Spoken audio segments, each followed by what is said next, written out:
Kaixo eta onkixin, bertze egun batez, Nat magazinera, gaur astelena dugu, urtarrilaren 9, egun nekeza, irakasle handitzetan, seguro irakasle pile bat umore aski txarrez daudela gaurko egunean, baina gu ez, gu magazinean aski konten gaude, hemen berriz ere zuekin egoteaz, eta gaur bi elkarrizketa izan ditugu, lehenik eta behin, Josu Martinezekin, egonen gara, bera zinema egilea da, ikertzailea ere, zinema egintzaren mundu horretan, idazlea, antropologoa, eta zuzenean berarekin solastuko gara, Salvador Gaztain Kormutxa, itzeneko dokumentalaz, Laban, urtarrilaren 29an, hori, botako dutena, bere emanaldia. Eginen dute eta Josu, solastuko zaigu film honetaz, zergatik den bere film kutxunenetako bat, eta horretaz aparte ere bai, euskararen munduan, filmagintza ere, zer nola dagoen kontatuko dugu.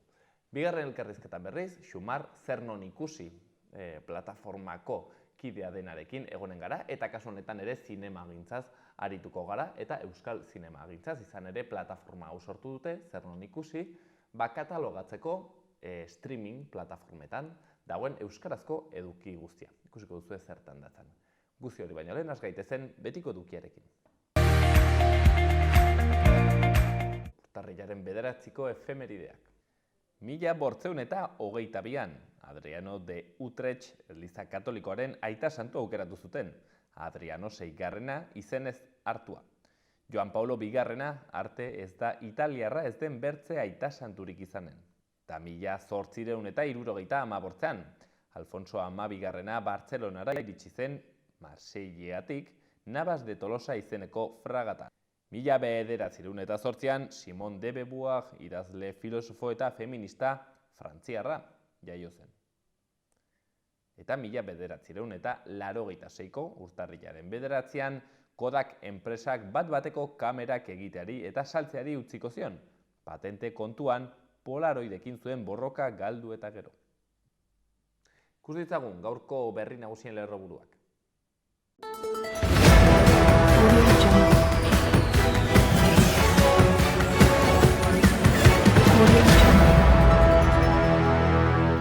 Eraikin zaharren gaztaro berria. Nafarroko gobernuaren laguntzarekin etxe bizitzak birgaitu dituzten bizilagunek finken administratzaileek eta arkitektoek eraikinak eraberritzen izan duten esperientzia azaldu dute. Doneiako ebideko 55 aterpetxe Nafarrek 23 tona ontzi bildu zituzten pasaden udan.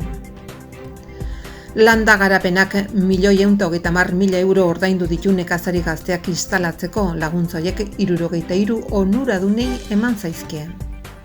Nafarroak 73.117 kontratu mugagabearekin itxi du 2022 urtea aurreko urtearen bikoitza. Igo eta jaitsi programari esker mugikortasun beharrak dituzten pertsonak astean gutxienez 3 egunetan ateratzen ahalko dira etxetik debaldezko zerbitzu kualifikatu batekin. DNA bankuak 2 identifikazio berri lortu ditu Paternaingo hobian, Julio Peña Diez eta Francisco Belaza Fernández trenbidegileak dira. Urtarrilaren 15 bitarte bozketa irekita egongo da Nafarroko 2022ko kirolean nabarmenena izan dena hautatzeko.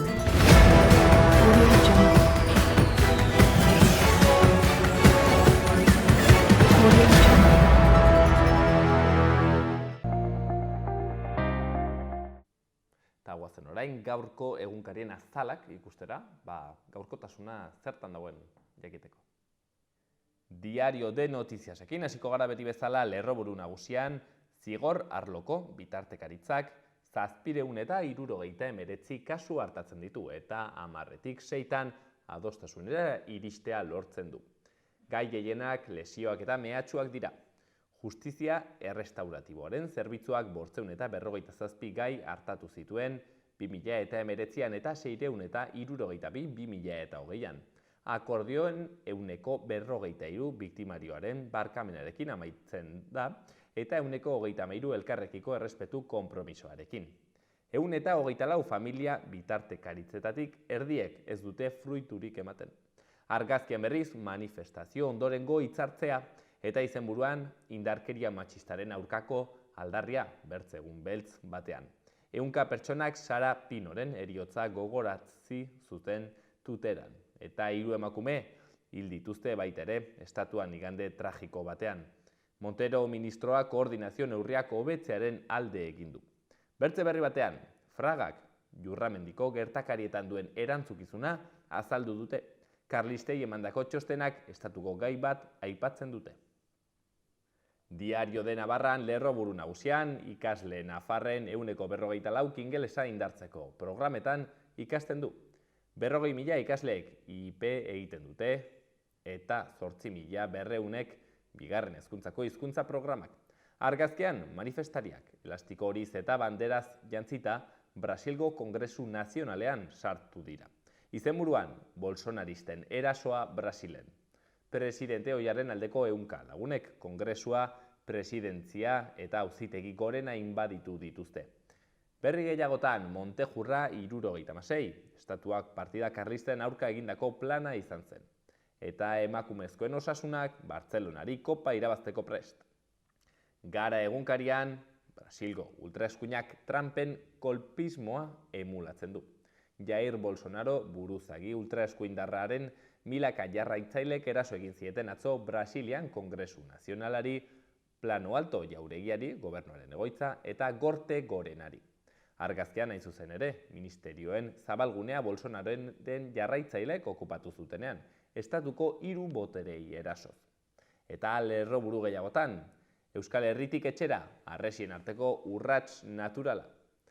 Eta Alex Txikonen hitzak Manas lura igo ondotik. Esperientzia gogorrenetakoa izan da nere bizitzan. Eta kitzeko Euskal Herria irratia, berri ez dagoenez astelenetan, eta indarkeria matxista irmoki gaitzesi du Nafarroko parlamentuak horixe jarri dute berri nagusian. Adierazpen instituzionala onartu du aho batez foru ganberak. Espainiako estatuen azken asteburuan eta gaur bertan izandako hilketak salatzeko elkarritaratzea egin dute parlamentariek ganberaren atarian. Alboko berrian, Fraga eta Arias Navarroren gobernuko bertze kargu batzuk, Jurramendiko 76ko erasoaren erantzule. Eta azkenik, Lorena Oizen hitzak Mexikotik bidegabeki botan indutela onartu. Gaurko eta biharko eguraldia. Gaur astelena ipar partean euritan jarraituko dugu. Batez ere kostaldetik hurbil eta Gipuzkoan egingo du euria eta baliteke bertan egun guztian ez atertzea. Hegoaldean goizak aurrera egin ahala, atertu eta ostartea gailenduko dira. Goizean mendebal edo ipar mendebaldeko haizea ibiliko da. Zakar kostaldean, gero arratsaldean, baretzera eginen du eta egunaren amaieran hegoaldetik finkatuko da. Temperatura maksimoak jaitsi eginen dira eta 10-13 gradu ingurukoak izanen dira, eta minimoak azken orduetan neur daitezke, zerua garbiago geratzen denean. Asteartean giroa eguzkitsuagoa izanen da. Goizean goiz, izotza egin dezake Arabako leku batzuetan, lainoguneak sor daitezke eta oraindik behe-hodei batzuk ikusiko ditugu. Baina gainerakoan goi-hodeiak baino ez dira agertuko eta ostarte zabalak gailenduko dira. Berriro ere hegoaldeko haizea ibiliko da eta arratsalde gau partean batez ere indartu eginen da. Aldi berean hego haizeak temperaturaren igoera lagunduko du, Kantauri isurialdean bereziki, eta berta maksimoak 16-18 gradura hurbil daitezke.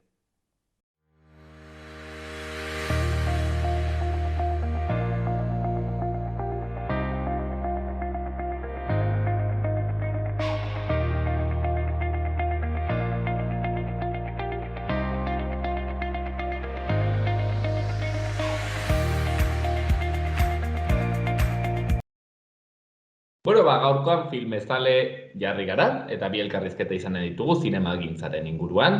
Bigarrena ikusiko duzuek, euskarazko katalogo berri baten inguruan, zer non izenekoa, eta lehenbiziko hau berriz, Salvador Gaztain Kormutxa filmari buruzkoa izan ere, Laban ezagutzen duzu, hemen Iruñean eskiongi, Laba hortzen Gaztelu plazan dagoena. Bertan, botako dute urtarrilaren 29an, hain zuzen ere, dokumental hau ez da bere estrainekoa izan ere urte batzu ditu. Orain, Josu Martinezek kontatuko digun moduan, Josu Martinez, zinemagilea, ikertzaile ere, zinema munduan, idazlea, antropologoa, beti ere mundu horretan kulturarena, zinemarekin lotutakoa, eta berarekin plazar handiz jolastuko gara honetaz. Atxaldeon, Josu? Atxaldeon, bai. Mil esker gurean egotegatik, Josu, zuzenean galdetuko dizut, konta iguzu pixkat dokumental honen inguruan, zeren zu gainera laban egonen zara bertan, honeta solasteko, beraz, hoxe, zure hitz.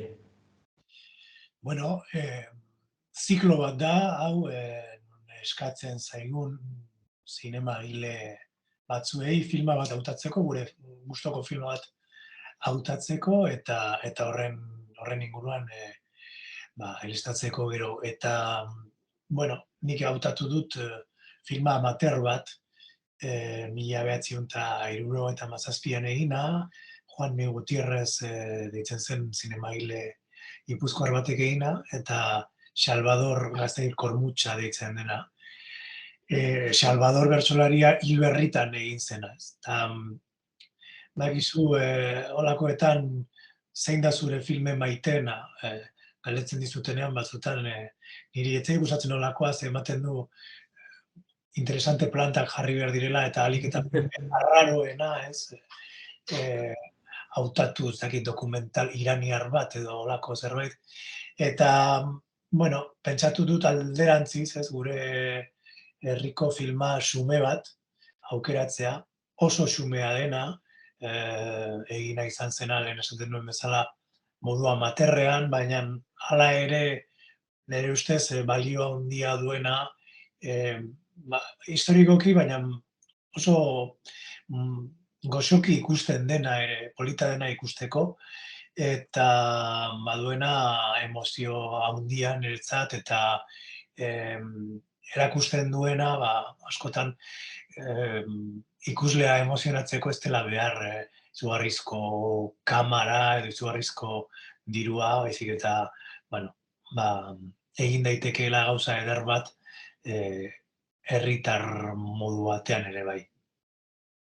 Duela urteak beraz ere egiten ziren dokumentalek balio dute, berdin. Karo, lehenbiziko gauza harritzen dizuna jartzerakoan dokumental hau da, bueno, pues badituela urte batzuk, ez? Hilenek eta bentaz, justo zinema munduan ibiltzen zaren eta justo hartu hausen, ez? Bueno, norbaiti harrituko diona, baina erraten zenuen ez, filme ederrak ere egiten dire, garai horietan. Bai, biztan da. Garai guztietan egin dira filma ederrak, eta, bueno, Euskal Herrian historian filma gutxi egin dira, eta gehienak oraintsu artean amaterrak izan dira, baina horien artean badira ere, ustez ikustea merezi dutenak. Besteak beste, agian horregatik amaterra direlako, jende gehienak ez dituelako ezagutzen.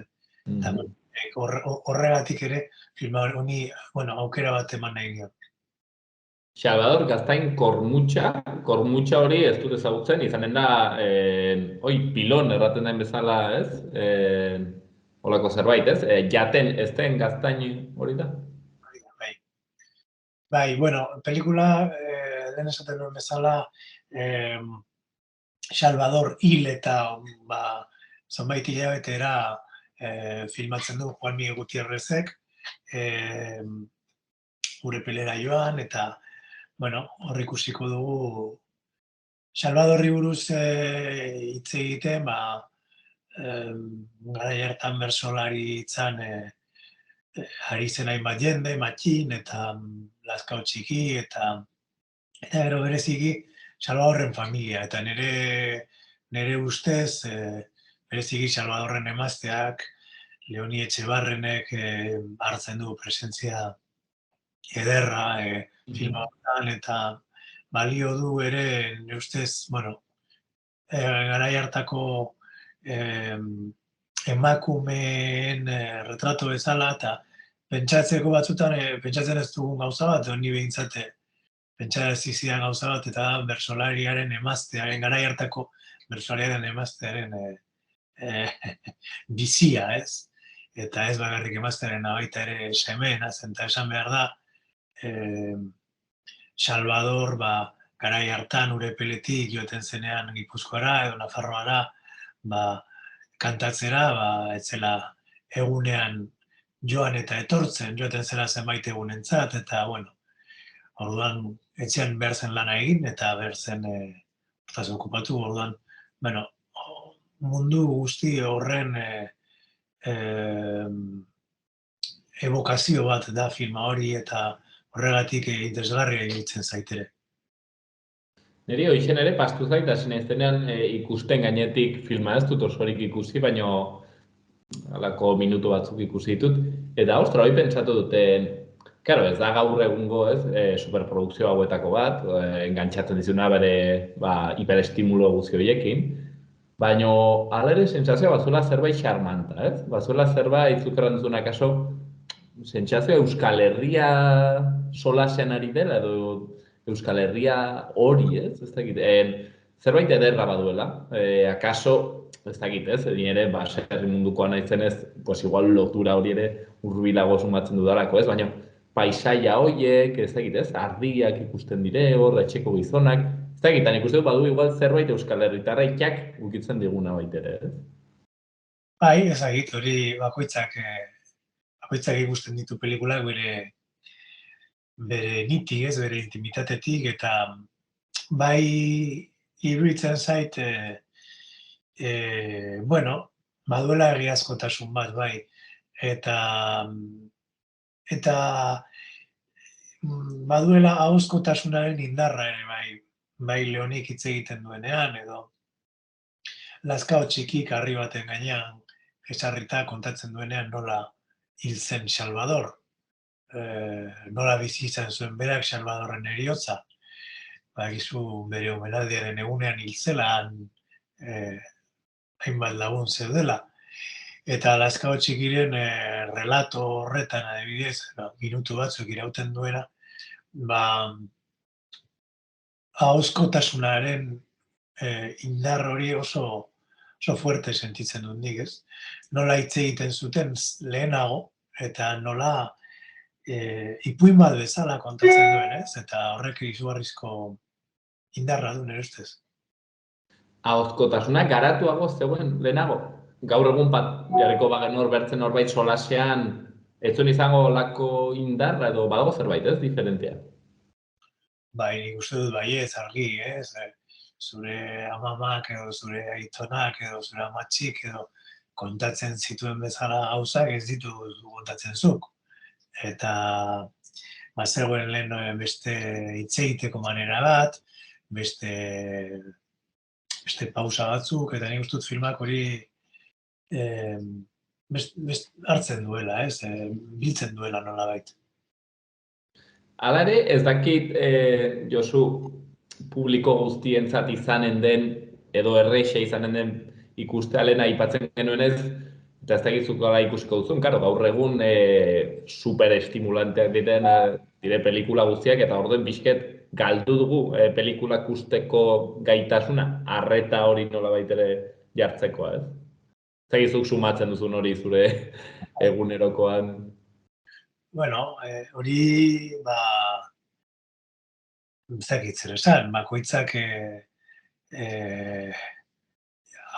aukeratzen du, zenbat, ze aukera eman nahi dion pelikula bati, edo liburu bati, edo persona bati hitz egiten ari zaigunean. Bai, esaten duzuna, ez, hoela tendentzia bat, hori dena berehala eta ez baldin bagaitu harrapatzen, ez baldin badago esplosio bat 30 segundoan, beste zerbait bilatzekoa, baina hori norberak aukeratzen du, eta bizien bezala, ez? Norekin erlazionatzen garen ere. Batzuetan denbora pixkat ematen diegunean gauzei, aurkitzen ditu benetako gauza edarrak. Salvador Gaztainkor Mutxa, beraz, hortxen, ikusten alko duguna, urtarrien, 29an, Laban, atxaldean, okerrezpanago, gainera, zikloak giganteak mantapean, izenekoa, okerrezpanago, eta hortxen, aipatzen zuen bezala, Josuk, film zuzendari, edo, artearen, kulturaren munduko, jendeak egiten du, bere film kutxun, edo kutxunenetako baten, sarrera, kasu honetan Josu barituko da dokumental horretaz, baina aprobetxatuko dugu baitere, Josu hemen dagoela eta zinemagintzan ikerlaria dabilela egiteko galderaren bat. Josu, ez dakit nola ikusten duzun azken aldiko euskarazko zinemagintza, momentu on batean gaudela erran daiteke? Hori da, dependitzen du zerekin konparatzen dugun, ezta?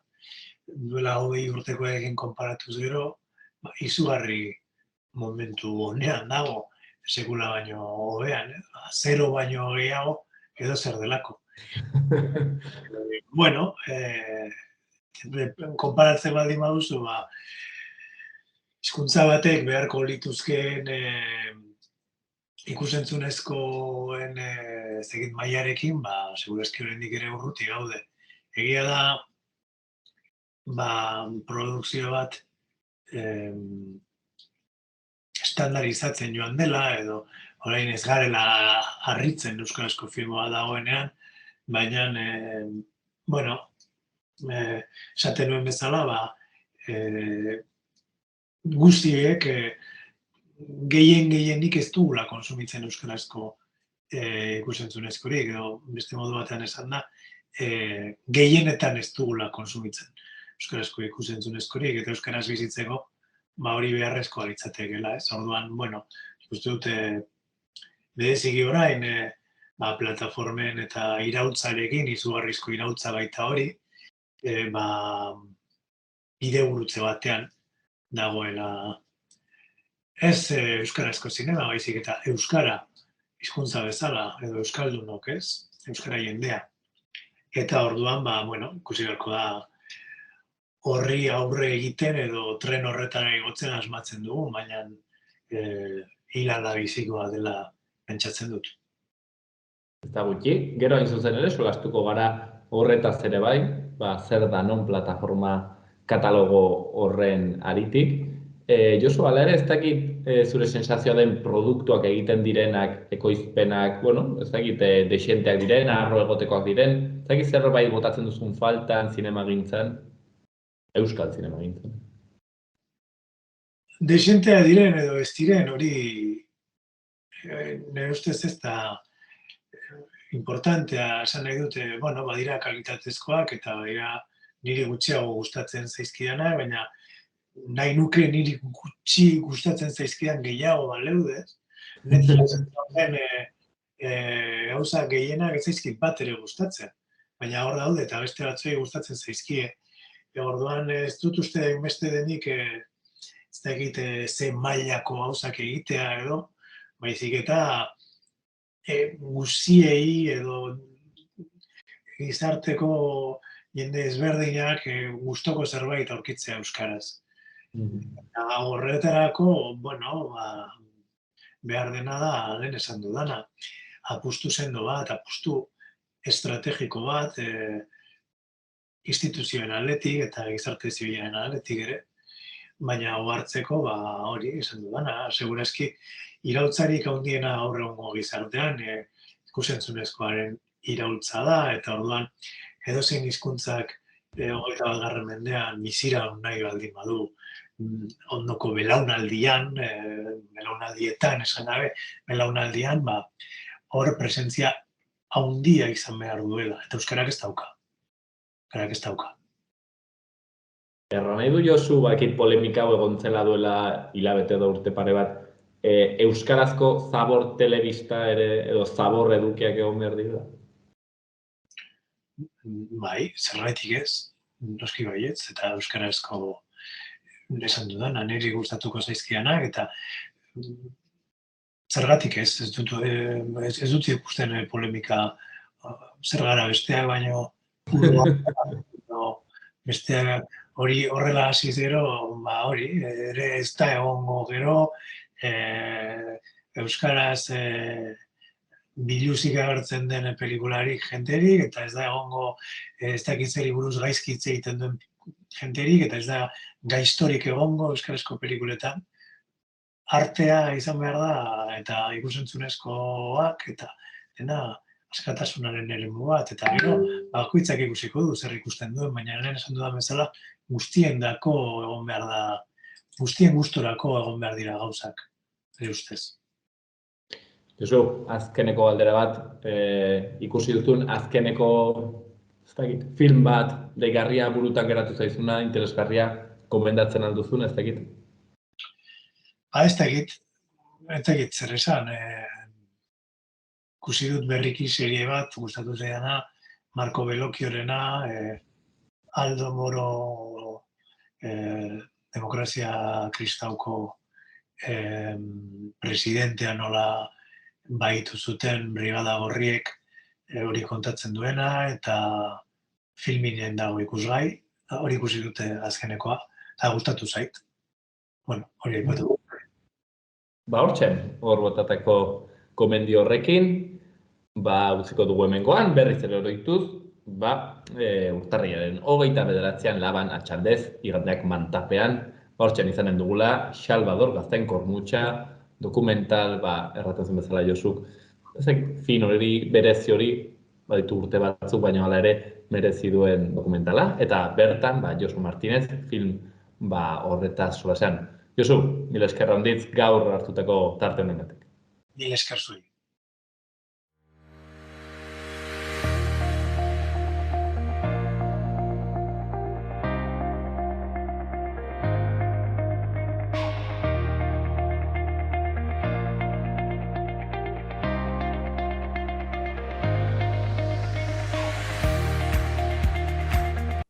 Ikus ditzagun orain Iruñerriko udaletako zenbait albiste.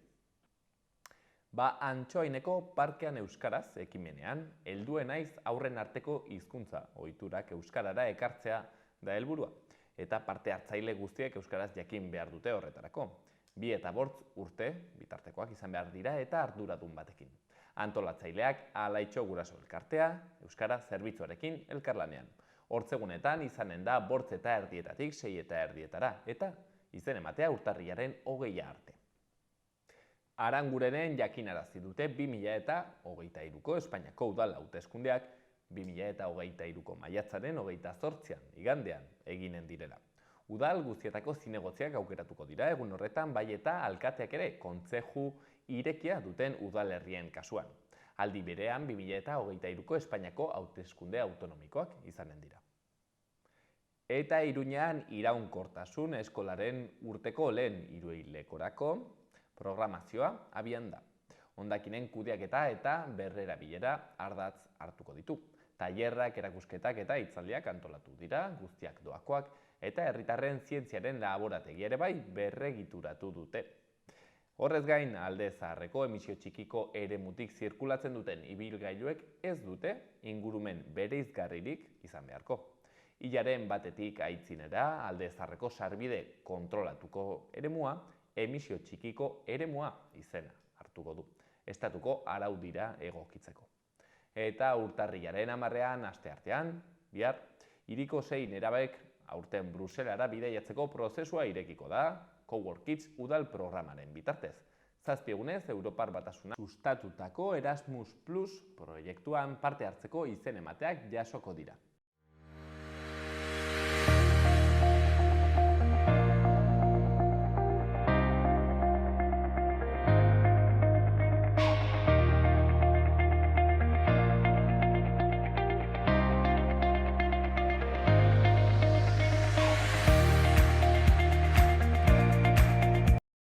Bueno, eta lehenagoko elkarrezketan aitu para Josu Martinezekin, hain zuzen ere, pixket euskal munduan filmaren panoramaz, Salvador Gaztain Kormutxa dokumentalaren aritu gara, eta horra aipatu dugu, hain zuzen ere, ireki dutela katalogo bat, zer non ikusi, eta hain zuzen ere horretaz arituko gara, Josu Martinezek erraten zuen, literalki hilala biziko kontua dela hau, ikusentzunezkoetara ere bai, euskara eramatea, berak erran digu, 21. mendean hizkuntza batek biziran nahi baldin badu, honat egokitu bat dela, eta hain zuzen ere, horretarako saiakera dela badirudi behintzat, aipatutako katalogo hau, hori beraz zer den, aipatuko dugu, Xumarrek, hain zuzen ere, plataforma horren atzean egon den pertsona, eta gainera lesakarra, horren txinkontatu dit ez nekien, baina, hemen txen etxekoa, naiz eta Donostian bizi, Xumar, atxaldeon.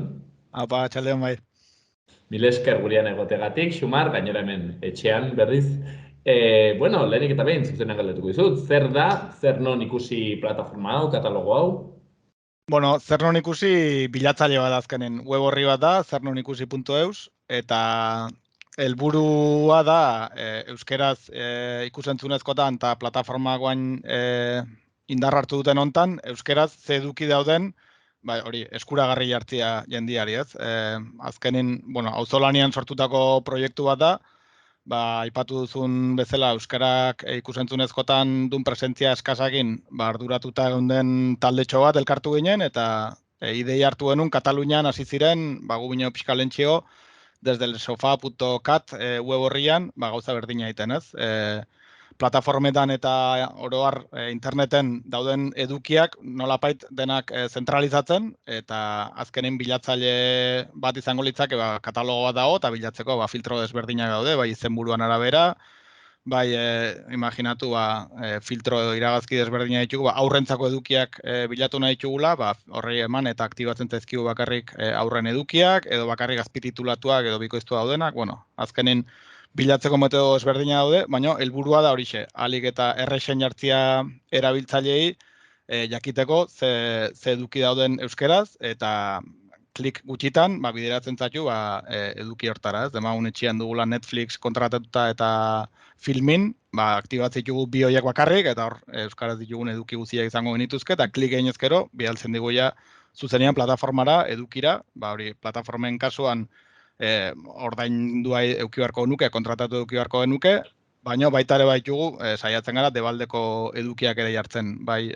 Euskal Autonomia Erkidegoan adibidez liburutegi sarean dauden maileguan hartzeko pelikulak, 72 orduz, edo YouTubeen edo antzeko multimedia kanaletan dauden edukiak, eta orduan, pixkat dena zentralizatzeko, eta gu bezala euskerakin arduratua dago norok, lekua izan dezan, ahalik eta arrasen eduki horiek bilatzeko, ez? Iruditzen zaigu azkenin ikusentzunezkoena eta euskeran ikusentzunezkoan sorgin gurpil bat dela, ez? Zenbat eta errexago jarri jendiari, orduan eta gehiago ikusteko aukera ongo da, eta zenbat eta gehiago ikusi, gehien bat plataformek eta ikusiko dute jendiak ikusten dula euskaraz ere, eta segituko dutela, bai sortzen, bai azpititulatzen, bai bikoizten euskaraz, orduan, gure helburua bixe, gauzak errastia jendiari, ahalik eta modu errexenean, aietzeko euskerazko eduki horietara.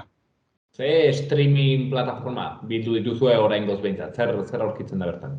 Oraingoz daude plataforma nagusienak, izango zela Netflix, Amazon, HBO, Rakuten, hola ezagunenak dienak, gehienak, orain gehien bat ari dienak euskarazko edukiak egiten, izango liake Netflix eta Amazon Prime, gehien bat azpititulatzen ari dire, baina ari dire gauzatxo batzuk ere bikoizten eta filmin ere egongo litzake, filmin bere garaian izan zen euskeraz edukiak eskaintzen zituen bakarrenetakoa, eta aipatu gabe ezin dautzi ez, pantailak euskaraz ekimenak egin duen lana hilabete guzti hauetan, eta zorionez, ez du ze ikusirikan, dela urte bat zagon panorama plataformatan, etzegola kasik ere deus ere plataformetan, eta urte batez pantailak euskarazek, eta orokorrean jendiak egin duen lanakin, zorionez eduki gerota gehiago daude ez. Orduan, horixe Netflix eta Amazon ari dire gehien bat, bertze plataforma batzuk Disney Plusek adibidez eduki bakar bat ere ez du. Euskeraz gaur egun, naiz eta sartua dugun, esperantza dugulako basiko dela nozbait ere sartzen ere, hor dago zer non ikusin dago, baina gaur egun ez du edukirik. Orduan, plataforma nagusi horiek denak, gehi, bertzete baldeko aipatu ditugunak, ETV nahieran adibidez, argian multimedia kanala, kanal dudenare bai, olako zera desberdinak, eta horiek bai ez dire hainbertze mugitzen debaldekoa diena, garai batean igo ziren film desente, filminen bezala, baina hor estankatu xamarra daude. Oain gehien bat gauza berriak eta goitzen nahi dienak, izango lieke plataforma nagusi horiek, Netflix eta Amazon gehien bat, baina katalogoa askoz ere zabalago da. Filminen, kristoen eskaintza ez? Egon naiz pixket begira eta, filminen dagoen katalogoa ikaragarria da. Bai, egia da filmin, gehien bat aurrei begira, eduki hauniz ditula, garai batean, hori, aipatu bezala, eskerrak filmin zegoen, eta bikoizten diren, azkenen gehien bat, Zine Euskadiren bitartez bikoizten diren pelikulak eta denak ez dut uste, baina gehienak bai filminen bukatu izan dute, eta filmin, azkenen plataforma katalan bada, eta beti izan dute sensibilidade hori euskarakiko, eta egia da, garai batin zela, oasi txiki bat, ez? Interneten euskaraz edukik topatzeko zera bakarra. Baina, guain, gehien bat pantaiak euskaratzen lanari eskerrak, Netflix eta Amazon eta pixkat bortxatu dire lanien paratzera, eta gaur egun, egia da, gehien bat hauek iten dute azpititulatu. Filminen azpititulatu azta bain bertze, gehiago dago bikoiztua eta aurrentzako, ez? Eta, bueno, esperantza dugu, egia da, manejatzen justen aurrekontu baliabidik ezin die konparatu, Netflix bat edo filmin bat.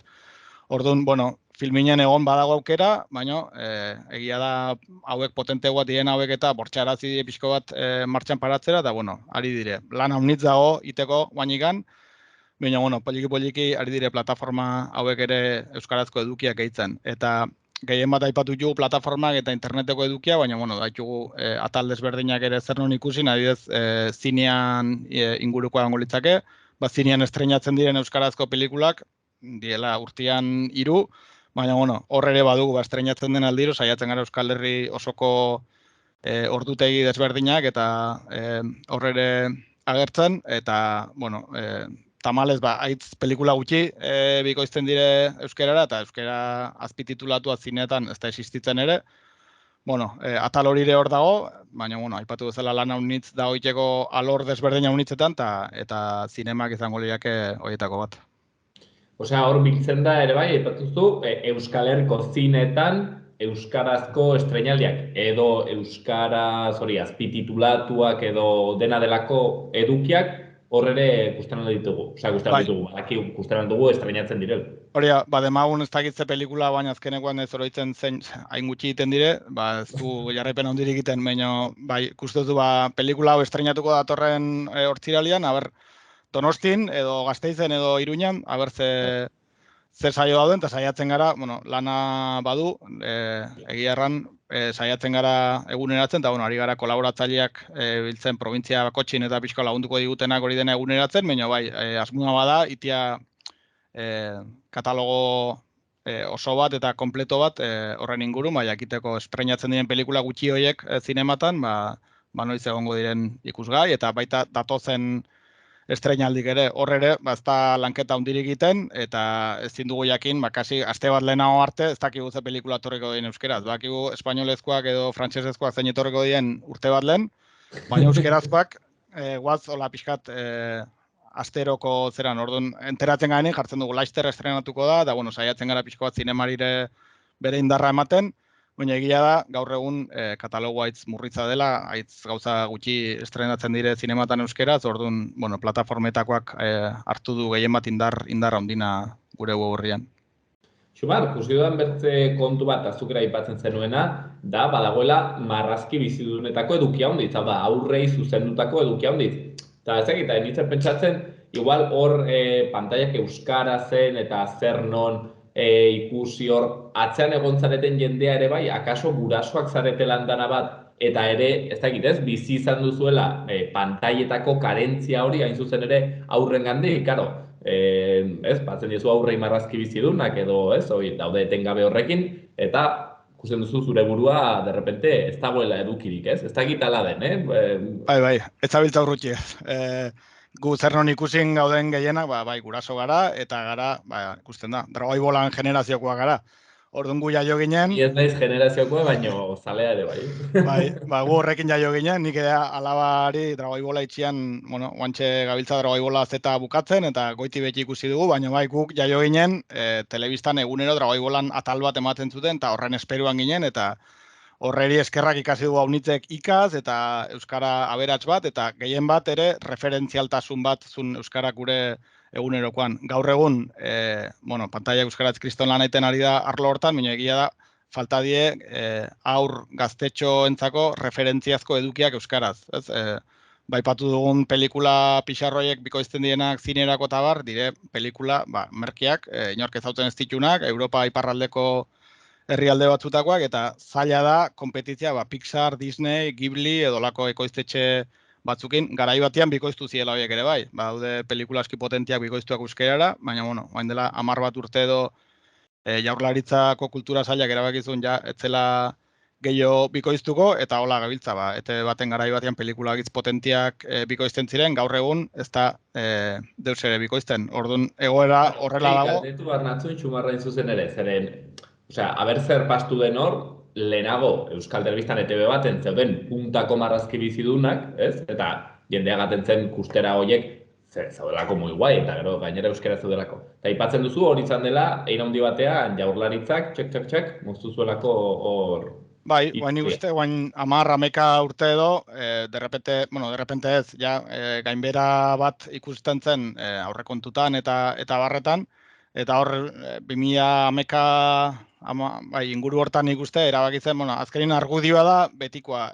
Ez gaude oitxuak euskaraz ikustera zinemata, beti jotzen dugu gaztelerara, orduan ez dugu dirua gastatu bara alferrik, inork ez badu ikusten pelikula, ez? Beti jokatzen dute audientzian zera horrekin, eta horre gontzen Harry Potterren adibidea pantaila euskarazetik eta 2008an aipatzen dutena, ETB geintzun Gabon buelta hortan, Harry Potterren pelikula bat paratu euskaraz eta gazteleraz, bat aldi berin, bi kanaletan, ETB bat eta ETB bin.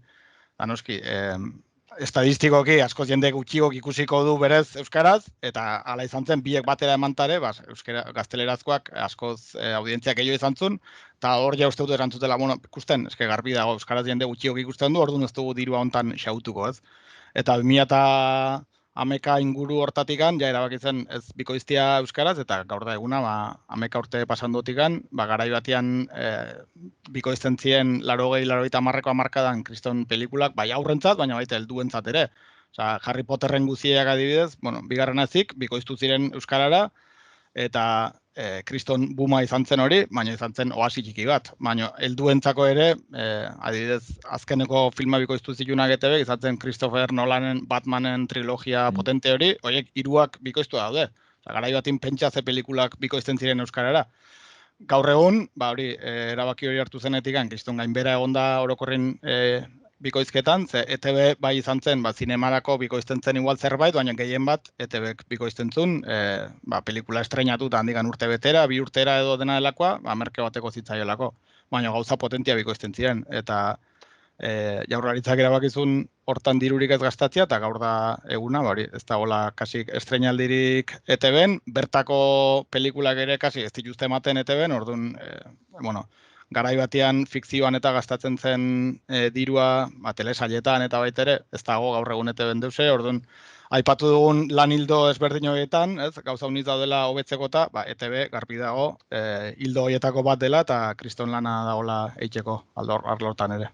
Claro, harritzen da, txumar, zeren gero bertzaletik, badire, ez dakit, egoten dire 11 diru laguntza euskarazko kontuen dakoan hemen, ez, ezi aekan, hau bertzea, ez dakit, ze gauza marrazki bizidunak baino estrategikoagoak dauden. Hau da, ikusentzuneko edukia euskaratzea, baino gauza gutxi egonen dira, zuk erraten zenuena, ez? Osea, gu sortu gara marrazki bizidun horiekin, eta horrik hasi dugu handizetan euskera, kontatzen zigun behin batek anekdota, eta nik uste dut dela nahikoa adierazgarria, erraten zuela behin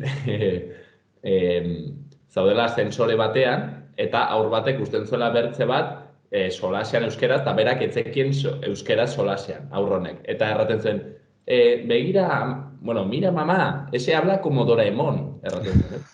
Erra nahi dut, osea, usten zuen Doraemon euskeraz, naiz eta ez jakin euskeraz, ez? Nik uste dela nahikoa adierazgarria, osea, ze funtzioa betetzen zuen. Bai, garbi dago, eta leheno hasi gara pixkoa solasean, baina falta da referentzialtasun hori, aurretatik hasi noski, eta aurretan, modu natural batin euskeraz ikustea marrazki bizidun, eta zinema eta bar, baina gero hor bai nerabe zarora edo pixkalentxio, ja bai klak bat dago, eta hor ja bai marrazki bizidunak eta ja ikusteari azten jotenik eta bertze zinema mota bat ikusten, hor ja ez dago euskeraz deus. Orduan hor da falta dena, eta zuk aipatzen zenuna berez borondate kontua da. Osea, non paratu interesak eta bar, garbi dago gaur egungo agintarik Jaurlaritzan, eta Nafarroko gobernun zerranik ez, hor, ez dute interesik hor, eta, aipatu ditugun ekimenek pantaila euskeraz bezalakoek, kriston lan aiten ari dire pixko bat hori iraultzeko, baina bai, referentzialtasun hori falta da, eta ikusten da, eta agitzkezkagarria da, eta datuek eta ikerketek garbi uzten dute, adin batetik aurrera, ez bakarrik zinematan, pantaila, edozein mugikor, bideojoku dena, kontsumitzen dena, da erdaratan. Orduan, agit kezkagarria dela, dudik gabe, bakarrikan, karo, kezkatu barko zienak, izan barko zien, agintarik, eta berai egiten ez duten lan hori, bitartin gu joango gara egiten. Berez, guk inbarko genuke, ez, berez, hau inbarko luke, Jaurlaritza, kultura sailak edo olako katalogo bat jarri, Katalunian badago martxan olako zerbait generalitatak bikoiztu diren pelikulak eta denekin badulako katalogo bat, hemen ez dago deus ere. Orduan, esperuan egon biharrean, erabaki dugu guk gero honek martxan jartzea. Eta gero, xumar ezakita ados egonen zaren. Gero, egia da, borundatea dela, baino punto bat arte. Erran nahi dut, zeren karo, gaude globalizazio testu inguru batean, ez? Eta igual egia da bertze, ez da egite, ez? 80. hamarkadan, etzela tamaino horretakoa, ez? Eta karo, gaur egun Netflixekin eta plataforma hauekin, tortzen zaizu, ez da, New Orleansen egin den serie bat, ez? Baduzu hemen. Eta, karo, leheno igual telebistakin zen diferentea, bazen dituen, ez egit, 3 edo 4 kate, eta hor, pues, nola baitere, ETB-ek lehiatzen altzuen aize, baina, karo, gaur egun erekitzen zaren ja mundu osora, eta bakizu zaude gaztelerarekin eta inglesarekin lehian, erran nahi dut ere testu ingurua globalizazioaren ondorioz ezberdina da, eta zailagoa euskararen dako, ez?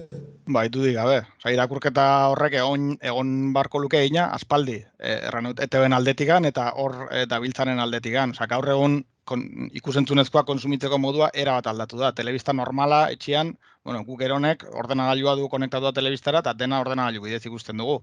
Plataformetan eta gu bezala jendea unitzek. Telebista ohikoa konsumitzeko modua erabat aldatu da. Orduan, testu inguru honetan, lanketa bat ina marko luke aspaldi, berandu gabiltza, baina, alik ere garaiz gabiltza. Leno, aipatu dugu sorgin gurpil hori, zenbat eta gehiago ikusi plataformek ikusiko dutela errentagarria dela nola patxere, baina ezin dugu utzi errentagarritasunan esku euskaran etorkizuna. Hori garbi dago, pantaiak euskaratzea eskatzen duen bezala, legez egomardu bermatua, aipatu duzun testu inguru konkretu honetan, plataformetan, zinematan eta euskarak legez egomardu bermatua presentzia. Orduan, hortara iritsi arte, ingo ditugu gugolako gauzak eta lagunduko dugu aldena, baina egitan beharreko litzakena dire aurrekontu potentiak, politika potentiak hau bermatzeko hola izango dela, zebertzela, leheno aipatu duzun bezala, egoera larria da, eta hile izikoa ez dakit, errango nuken, baina egoera kritikoa da euskarantzako, eta, eskerrak espabilatu garen eta pixkatari garen lanean, baina, haunitz falta da baindikan egiteko. Susmoa da, erraten dena audientzien kontu hori, eta Nafarroan ere gertatzen da berdina, hizkuntza zonifikazioarekin, ez? Beti erraten da hori hiztun kopura, baina ezkeren ikuste hori da enfokatza gauzan modu aldrebes batean, zain galdera da, nahi duzun sustatu edo ez, eta horren arabera, gutxi izatea, oraindik ere arrazoi gehiago sustatzeko, ez? Ikuste du segun ondin ezun begiratu.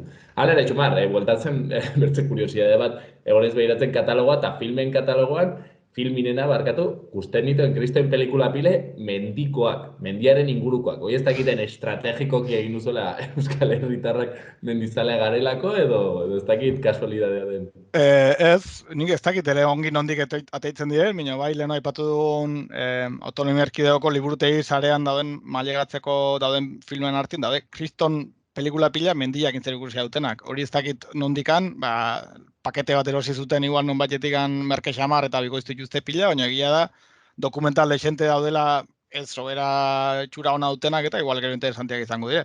Baina bai, mendizaletasunan ingurun gauza lexente, baina azkeneko gauzetakoa bikoiztu dula hola soltia ETB-ek ere, izan zen Kilian Jorneten inguruko dokumental bat, eta hori izan da hola gauza solte bezala, bai, ez dakit, egia da, egon bada hola, afizioa hemen mendiakiko, baina ez dakit hainbertzeko. Aukeran nahiago igual bertze gauza batzuk bikoiztuko balira, baina, bai, hori horra gertu ziren, eta, igo ditugu katalogora, bai. Mendizaleen dako, beraz, aukera, helduak bakizue, mendiak ikustera eta aurrak marrazkizuna, baina dena euskeraz. Xumar, galdetu nahi dizut ere bai, nik uste azpimarratzekoa dela egiten duzuen lana auzolanean, aipatu duzu, eta galdetu nahi dizun bizken nola funtzionatzen duzuen, zaren, karo, hori itzen zait miresgarria, hau da, zarete aipatuko ez, guraso batzuk, banako batzuk, modu voluntarioan, ez, ari zaretenak hor, egiten gauza hauek. Ez dakit bikoizketan ez, hori igual aktorek egiten dutelako, baino itzulpen gintzan ere ibiltzen zarete? Ez, guk egiten duguna da on hori, pixkat nola baina zentralizatu, eta nahiko lan dugu horrekin ere. Azkenin, gabiltza taldetxo bat, hola, bakoitzak, bere arlua gehiago kontrolatzen du, daude batzuk arlo teknikoan dabiltzanak, eta adibidez, automatizatzea lortu dugu pixko bat, plataforma nagusitan, Netflixen, Amazonen eta bar, automatizatzea lortu dugu eduki berriren bat euskaraz agertzen denin, haietzen zaigu notifikazio bat, eta ez ibili behar izateko egunero plataforma guztietan begira, eta bar. Ordu taldetxo bat gaude nahiko osagarriak gara bakoitza, eta bakoitza arduratzen da gauza batzutaz, baina hori da, erabat auzolanian egiten dugu, bakoitza ditu gure lana, gure famili, gure betebeharrak, eta hortaz aparte, dedikatzen diogu aldugun denbora, ez? Eta leheno, aipatu bezala, bari gara saiatzen ere, saria pixko bat zabaltzen, kolaboratzaile moduko batzuk ere laguntzeko prest da onare, baki, hortxe biali e-maila edo sare sozialetatik harremanetan jarri, eta guk gustora hartuko dugu laguntzeko prest da ona, dudik gabe. Azkenean, lan dexente da hoiteko, eta zenbat eta gehiagon hartin egin, errexago izango da, baina hoxe da gure funtzionatzeko modua auzolana, da azkenean hori, interes horrek elkartu gintxun, eta hortxe gabiltza lanean. Norbait, pentsatzen nahi baldin bada laguntzean, Xumar, ez dakit izan behar duen perfil konkretu bat ezagutza zehatz batzuk, edo ez dakit, edo zeinek nolabait moduren batean laguntzen alko du. Modu ezberdina, daude laguntzeko, leheno aipatu du adibidez, zinemen arloan, nahikoa da igual, batek erratian. Ni arduratuko naiz Lapurdiko emanalditaz, eta erango izuet zera dauden, eta hori telefono ezin daiteke, WhatsAppez, edo ja gauza tekniko agotarako ere eskertuko litzake laguntza, kontrolatzen malin mauzu azkenean programazioaz eta bar ongi, eta bertze batzu daude tarteko jakintza batekin, fitxak sortzia adibidez gure katalogoan, hori nahiko modu errexean interneten pixka moldatzen den edo zeinek egiten aldu. Orduan nik uste perfil guzientzako badago lana, eta gehien bat hori borondatia baduna laguntzeko eta beti ongi etorri izango da, dudik gabe. Lana badako. Xumar, azkeneko galdera bat, ez dakit, ikusi duzun azkeneko pelikula bat, hau ja, zuen galdera pertsonala, ez dakit 2022an edo ikusi duzun zerbait ere azkenekoa buruan gelditu zaizuna. Unit gustatu zitzaidan, Athena pelikula Netflixen da ona, dela Pariseko aldiritako auzo batian hor, hiru olau anaiek, bizi duten egoera polizia bortizkeriagatik anaietako bat hila agertzen da, da orduan hor auzo guzia altxatzen da polizian kontra, eta kriston egia gaia bera potentia da, baina gero nola dagoen grabatua eta ere ikusgarria da, kriston plano sekuentzia batzuk, eta gero Netflixen dago, eta euskarazko azpitituluekin dago, jatorrizkoa frantsesez da, eta kristona da pelikula bera, eta gero Netflix ateritzun baita ere pelikula hori nola grabatu zen eta making of gisako bat, eta hori ere euskaraz azpititulatua dago. Ordunik, oain berriki ikusi duten pelikula ikusgarrenetako bat horixe, eta animatu diendia ikustera bai pelikula eta bai making of arrun interesgarria bilak. Gomendio horrekin eta lehen aipatutako, horrekin ere bai, parte hartzeko, erabiltzeko katalogo hau, zer non ikusi, hain zuzen ere, segituan Google bilatzailean edo zeintan harpatuko dute webgunea, eta hortxen webgune aski txukuna nire ibili naiz behiratzen, modu aski argian, errexean agertzen dela hauek, Xumarrek eta talde guztiak egiten duten lan guzti hori, katalogatzen, haiek erraten duten bezala, pixkanaka egiten ari diren lan guzti hori, eta beraz, ez dago eskusarik, ikusentzunezkoak ere bai, streamingen ere bai, euskeraz ikusteko. Xumar, gaurkoan hemen utziko dugu, mila esker handitz, hartu zu denbora honengatik.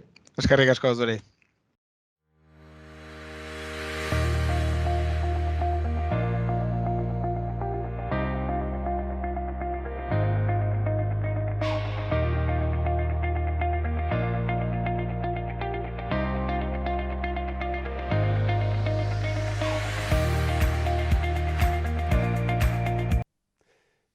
Hauxen dena, urtarrilaren 9 honetan, 2023ko astelen buruzuri eta gogor honetan errateko genuena, bihar ere aste artean ez badago ez beharrik hemen egonen gara.